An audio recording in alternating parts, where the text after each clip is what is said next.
Решил прогуляться по лесу, будь готов заплатить штраф. Подобный закон может быть утвержден уже этой осенью. Правда, находиться в лесу будет запрещено только во время официально объявленного пожароопасного периода.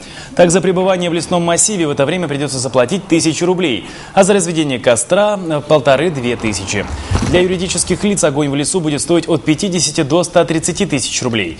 Планируется, что следить за порядком будут лесничие. Они будут задерживать нарушителей и доставлять их в полицию. Принятие таких изменений – мера вынужденная, пишет «Российская газета». По статистике, 9 из 10 лесных пожаров происходят по вине людей.